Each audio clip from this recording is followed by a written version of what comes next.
बिस्मिल्लाहिर्रहमानिर्रहीम। Hand writing studio के साथ मैं हूं मोहम्मद इब्राहिम। गाइस, मैं उम्मीद करता हूं कि आप खैरियत से होंगे। आज की वीडियो आपके लिए बहुत ही इंटरेस्टिंग और बहुत ही खूबसूरत है। आज हम दो चीज़ें सीखने जा रहे हैं। आपने इस वीडियो को एंड तक देखना है। गाइस, ये दो स्ट्रोक्स आपको नज़र आ रहे हैं। हमारा ये लेसन नंबर 3 है। आज की वीडियो में हम आपको जीम लिखने का तरीका आपको बताएंगे। ठीक है, तो आपने इस वीडियो को एंड तक लाजमी देखना है। ठीक है, तो चलते हैं मेन टॉपिक की तरफ। ये गाइस एक 7 का स्ट्रोक है। ठीक है, उसके बाद ये एक आपको शेप नजर आ रही होगी। ठीक है, ये शेप जिस तरह नून गुने की शेप होती है ना, सेम उसी तरह ये शेप भी आपको नजर आ रही होगी। ठीक है, ये दो स्ट्रोक्स हैं। इन दो स्ट्रोक्स की मदद से हम आपको जीम लिखने का तरीका बताएंगे। जीम, हे, खे। ठीक है, ये जो 3 अरूफ तहज्जी के अदाद हैं, ये आज की वीडियो में हम आपके सामने डिस्कस करेंगे। तो गाइज, बहुत ही सिंपल तरीका है। ठीक है, तो आपने ये एक स्ट्रोक्स लगा लेनी है। ठीक है, उसके बाद इसको थोड़ा सा ना इस तरह नीचे कर लेना है। ठीक है, उसके बाद ये जो दूसरी स्ट्रोक्स मैंने आपको बताई है, ये आपने इस तरह से साथ में अटैच कर देनी है। ठीक है, आपको एक दफा फिर से समझाता हूँ। ये जो स्ट्रोक्स हैं, ये दोनों स्ट्रोक्स, ऊपर वाली और नीचे वाली, ये वाली स्ट्रोक्स, ठीक है, इन स्ट्रोक्स को भी आपने लाजमी सीखना है। इसके साथ साथ एक स्ट्रोक ये वाली भी है, इसको थोड़ा सा इस तरह नीचे कर दें। ठीक है, एक ये वाली स्ट्रोक्स है और एक ये वाली स्ट्रोक है। ठीक है, ये दो स्ट्रोक्स हैं। ठीक है, इसको आपने ध्यान से समझना है। ठीक है, फिर से आपको एक दफा समझाता हूँ। ये आपने एक स्ट्रोक्स इस तरीके से लगा लेनी है। ठीक है, उसके बाद ये आपने दूसरी स्ट्रोक्स जो मैंने नून गुनने वाली शेप जो बनाई थी, ये वाली, ये इसके साथ अटैच कर देनी है। तो ये सिंपल आपका जीम बन जाएगा। ये देखें। ठीक है, तो गाइज, इस तरह आप इसकी बार बार प्रैक्टिस करें। ऊपर से देखने का कोई फायदा नहीं है। ठीक है, जब तक आप खुद प्रैक्टिस नहीं करेंगे तब तक ये आपको नहीं आएगा लिखना। ठीक है, हैंड राइटिंग तब भी ठीक होती है जब आप खुद से लिखना स्टार्ट करते हैं। ठीक है, तो आपको थोड़ी सी मेहनत करना होगी।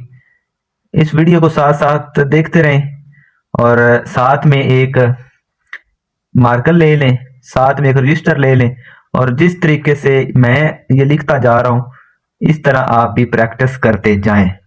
ठीक है, जितनी ज्यादा प्रैक्टिस करेंगे उतना आपको बेनिफिट होगा। ठीक है, ये देखें। ठीक है, इस तरह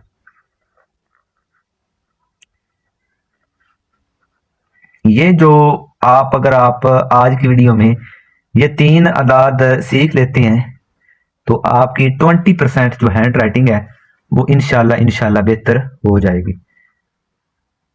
ये हमारा लेसन नंबर 3 है। पहले 2 लेसन मैंने आपको समझाए थे। पहला जो लेसन था वो अलिफ का था कि हमने अलिफ को किस तरह से हैंडल करना है या किस तरह से लिखना है। दूसरे लेसन में मैंने आपको बे, पे, ते और टे, से का लिखने का तरीका जो था वो मैंने लेसन नंबर 2 में समझा दिया था। और लेसन नंबर 3 की अगर बात करें तो ये हमारा जारी है। इस लेसन में हम जीम, चे, हे और खे ये तरीके सीख रहे हैं। इसमें कोई रॉकेट साइंस नहीं है, इसमें सिंपल 2 तरीके हैं। ठीक है, एक शेप आपने नून गुनने वाली बनानी है इस तरह से, और जो इसके साथ दूसरी शेप है वो 7 का स्ट्रोक है। ठीक है, इस तरह से करके तो आपने घबराना नहीं है। सिंपल आपने ये 2 तरीके अगर समझ लिए तो ये आपका जीम ठीक हो जाएगा। इसकी बार बार प्रैक्टिस करें, क्योंकि अगर आप प्रैक्टिस करेंगे ही तब आपकी हैंड राइटिंग बेहतर होगी। ये उर्दू की हैंड राइटिंग आपकी हरूफ तहजी के अदाद बेहतर हुए तो फिर आपकी हैंड राइटिंग बेहतर होगी। क्योंकि अगर हैंड राइटिंग आपने सीखनी है तो इसके कुछ फार्मूलाज होते हैं, जिस तरह मैथ के फार्मूलाज होते हैं। मैथ को हल करने के लिए इसी तरह हैंड राइटिंग को हल करने के लिए, बेहतर बनाने के लिए हैंड राइटिंग के फार्मूलाज की जरूरत होती है। इन्हीं अदाद की वजह से ही आपके जो हैंड राइटिंग है वो बनती है। ठीक है, तो आपने इसकी बार बार प्रैक्टिस करनी है। ठीक है, तो अगर हमारी वीडियोस अच्छी लगे तो लाइक जरूर कर दिया करें, और कहीं से समझ ना आ रही हो तो बिला झिझक आप हमें कमेंट्स में किसी कोई सवाल हो आपका, कोई किसी चीज की समझ ना आ रही हो तो आप हमें बता सकते हैं। अगर आप न्यू हैं इस चैनल पे तो बराए मेहरबानी आप हमारे चैनल को सब्सक्राइब कर दें और साथ में बेल आइकन को भी दबा दें, ताकि आने वाली तमाम वीडियोस आप तक बर वक्त पहुंचती रहें और आप इससे फायदा उठाते रहें। तो गाइज ये वीडियो रही हमारी आज की। तो मैं उम्मीद करता हूँ कि ये वीडियो आपको बहुत ही अच्छी, और इस वीडियो से आपने बहुत कुछ सीखा होगा। तो नेक्स्ट वीडियो में हम हाजिर होते हैं, तब तक के लिए हमें इजाजत दे दें। वस्सलाम।